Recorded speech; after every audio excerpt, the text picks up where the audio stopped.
Você que está me acompanhando aí, tipo de gente que deixa para último o imposto de renda, né? Bom, se você for também, não tem problema, porque eu faço isso na última hora. Meu nome é Ricardo, eu trabalho na Lariat e hoje a gente vai falar um pouco sobre notícias que afetaram os mercados e, como destaque, a gente vai falar sobre a parte do imposto de renda, algumas mudanças aí que podem acontecer no mercado americano e também vamos falar sobre o tal FGTS para fazer parte do IPO da Eletrobras. Como que isso funciona? É bom ou é ruim? Vamos falar sobre isso e algumas coisinhas a mais nas notícias de hoje. E vamos começar com uma boa notícia, especialmente para o mercado americano, pois saiu o payroll do último mês e nós tivemos um crescimento na geração dos empregos maior do que o esperado. O payroll, para vocês entenderem, é uma métrica bastante utilizada lá nos Estados Unidos, porque com ele você consegue saber quantos empregos foram criados e também a manutenção desses empregos aí dentro de um determinado período. Por isso, ele é bastante visto dentro do mercado americano. E no último relatório, houve um decréscimo, então criaram-se 390 mil estações novas de trabalho. Isso era mais do que o esperado, porque eles estavam aguardando por esse mesmo período o número de 325 mil. Então a gente teve um acréscimo aí bem maior do que estava sendo esperado, pelo menos. E esse número é algo que eles ficam bastante de olho por lá, porque eles conseguem medir também muito de como a economia está aquecida. Se a economia está bastante forte, está expandindo, significa que novos lugares de trabalho são criados, novos empregos e por aí vai. Então, isso é um termômetro bastante importante dentro da economia americana. É por isso que a gente fica de olho também. E vale bastante lembrar que durante a pandemia, em especial, a gente teve aí uma impressão de dólares, então foi jogada muita liquidez no mercado, fazendo com que um movimento inflacionário fosse seguido. Inflação essa que está muito acima do esperado dos americanos, que não estão acostumados aí com a inflação acima, né, de 5% do como foi nos últimos tempos. E uma retomada na economia, ou seja, a economia voltando a crescer, pode também dar uma freada nessa inflação, que é algo que os americanos estão esperando bastante, principalmente por conta de todas as leis de incentivo e outras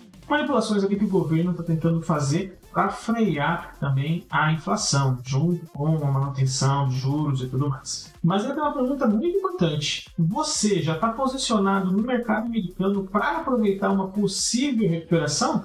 Bom, eu sei que estou. E aconselho você a também ter ativos nos Estados Unidos, caso ainda não tenha. E você conhece aquela pessoa que acabou deixando para a última hora o imposto de renda e perdeu o prazo? Sei que não é o seu caso, mas talvez você tenha um amigo nessa situação e eu vou falar aqui para você, talvez sirva para você avisar ele.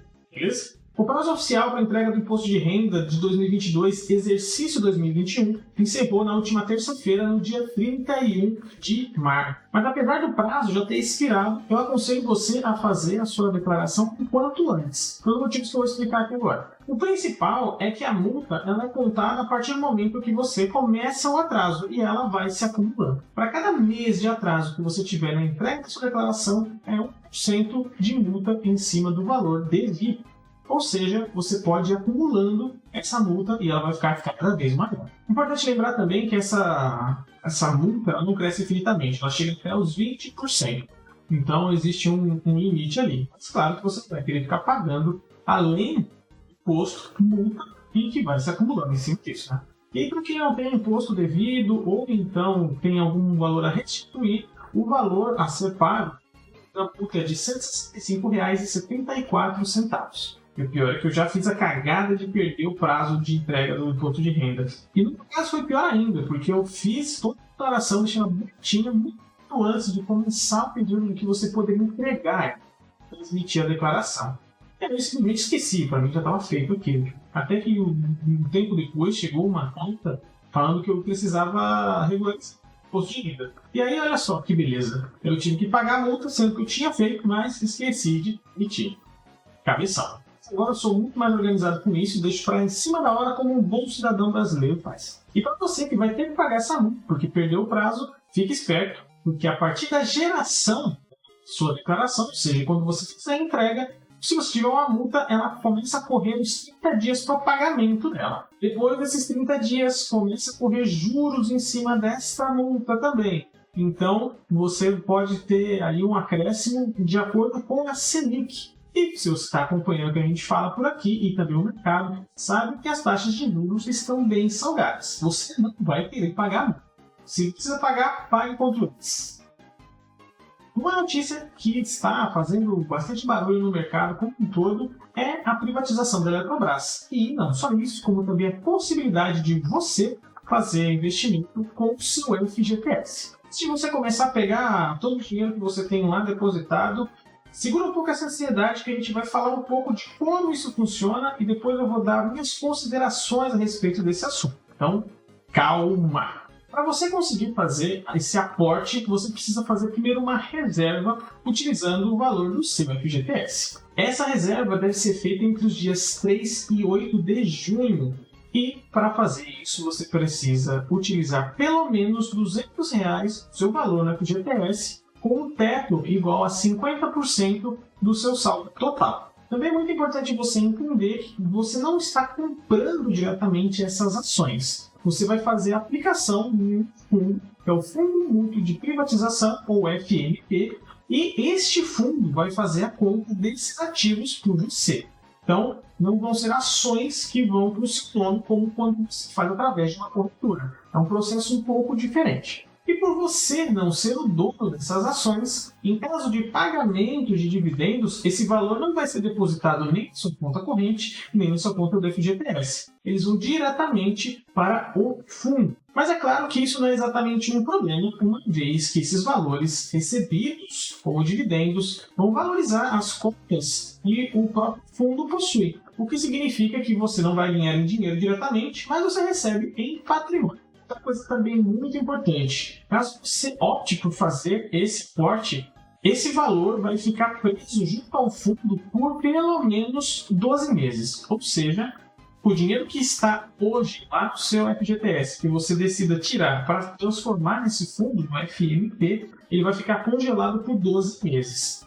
É muito importante você lembrar disso. E é claro que esse valor, uma vez que ele seja recuperado, ele não vai para uma conta sua, uma conta de banco ou de corretora. Ele volta com as devidas correções e valorização para a sua conta do FGTS, tá? Então você vai fazer como se fosse um empréstimo, por assim dizer, pegar um pouco do valor que está no seu FGTS, aplicar nesse fundo. Uma vez que você realiza ou decida realizar essa operação, o fundo vai vender as cotas que você tem, ou seja, as ações correspondentes a essas cotas, e vai depositar de volta os valores na sua conta da FGTS. Essa operação ela pode ser isenta de imposto de renda caso essa migração, essa valorização que você vai ter na operação não supere o valor de correção monetária do próprio FGTS durante o período. Ou seja, se enquanto você deixar rendendo as suas cotas e depois da venda não render mais do que teria rendido no FGTS propriamente dito, você não paga imposto. Claro que isso não significa que você não possa ter prejuízo, uma vez que as cotas vão ser compradas a um valor X, eles podem desvalorizar também, e aí, em caso de prejuízo, você também não paga imposto. Agora vale também a gente lembrar, né, o FGTS, a última vez que eu vi, ele estava rendendo 5,65, acho que no mês de março, coisa assim, o que já é abaixo da poupança e o que a poupança já está abaixo da inflação. Então, qualquer tipo de lucro que você tem nessa operação, basicamente você ainda vai pagar imposto. E para quem ficou interessado, quer fazer essa operação, existe um passo a passo que você segue direto no aplicativo do FGTS, que não é muito complicado, mas para a gente não estender muito por aqui, não ficar algo muito didático, eu vou deixar um link na descrição do vídeo, onde você pode ver esses detalhes melhor e você seguir passo a passo, caso você queira. Agora, o mais importante, essa operação, fazer esse aporte aí para a Eletrobras, vale ou não vale a pena? Bom, eu já adianto que como eu não sou pai de ninguém, não vou falar o que você deve ou não deve fazer. Mas tem alguns pontos que eu acho importante fazer consideração antes de você tomar essa decisão. Então, são alguns pontos básicos aqui que eu vou compartilhar com vocês.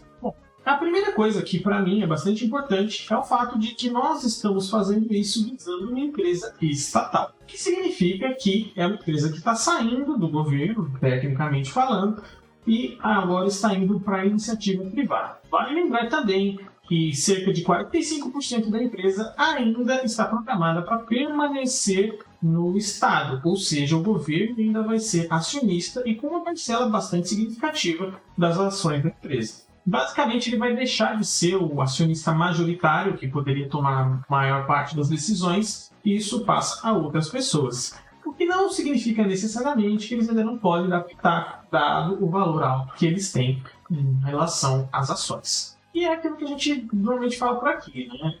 O Estado normalmente enxerga primeiro as prioridades do Estado. Então não é comum, infelizmente falando, né, no nosso país, que cargos em empresas estatais ou agências governamentais sejam ocupados por pessoas não pela sua competência, mas sim por interesses políticos. E isso é algo que pode atrapalhar aí os negócios da empresa no geral.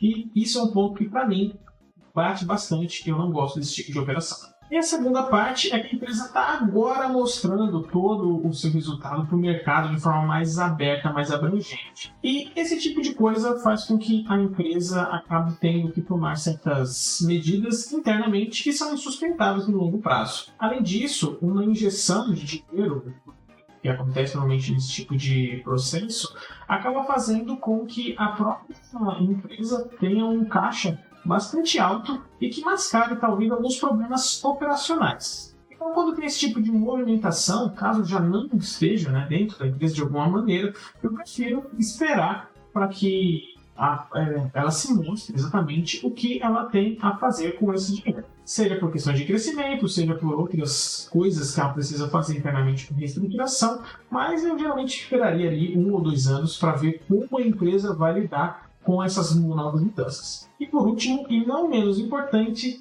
tome cuidado ao utilizar o seu FGTS, seja para qualquer coisa, aqui em especial. Lembre-se que você está fazendo um investimento em renda variável, o que significa que ela pode subir ou descer. Ou seja, o dinheiro que você está colocando lá, ele pode, em algumas circunstâncias, derreter simplesmente. Você tem que estar preparado para isso e ciente antes de tomar essa decisão. Isso se torna ainda mais sério se você não tem uma reserva de emergência suficiente para segurar o tranco caso aconteça alguma coisa. Imagine que você tenha um problema no seu trabalho, seja demitido ou algo parecido, e você não pode contar com esse valor porque ele está congelado lá por 12 meses. Ou uma situação até pior, esse valor começa a deteriorar com o passar do tempo porque a empresa não está agindo de acordo com o que o mercado está esperando dela. Você também pode, além disso, ter um prejuízo bem forte. E como essa é uma realidade muito presente no nosso país, infelizmente, a educação financeira não é algo tão abrangente, não é tão acessível ainda, nós precisamos alertar nesse tipo de coisa. Não pegue para investir um dinheiro que você não acredite, eu tenho uma certeza muito grande que você não vai precisar nos próximos 5 ou 10 anos. Porque isso é o tempo que você pretende, isso falando baixo, chutando bem baixo, para que você deve deixar o seu dinheiro rendendo ali, para que os louros sejam colhidos lá na frente. Quando nós falamos do longo prazo, a gente fala com 10 para mais, 10, 15, 20 anos. Então, toma muito cuidado antes de tomar essa decisão aí de pegar esse dinheiro no seu FGTS, beleza? É bem importante também dizer que essa não é a primeira vez que o governo faz algo nesse sentido. Com a Vale do Idoso também foi parecido, então a gente tem histórico aí desse tipo de operação. Então não é algo totalmente inútil. Mas ainda assim, é bom você ficar atento a todos os detalhes, como funciona para tomar a melhor decisão possível. Agora eu quero saber de você. Achou interessante essa proposta ou acha que é melhor ficar de fora por enquanto? E teve alguma notícia que você achou interessante e que a gente não comentou aqui? Por favor, manda aqui pra gente nos comentários que a gente vai ler com muito carinho e traz uma resposta, quem sabe, aí nos comentários do próximo vídeo. Eu vou ficando por aqui. Curta esse vídeo, compartilha com quem você acha que vai achar interessante e a gente se vê semana que vem.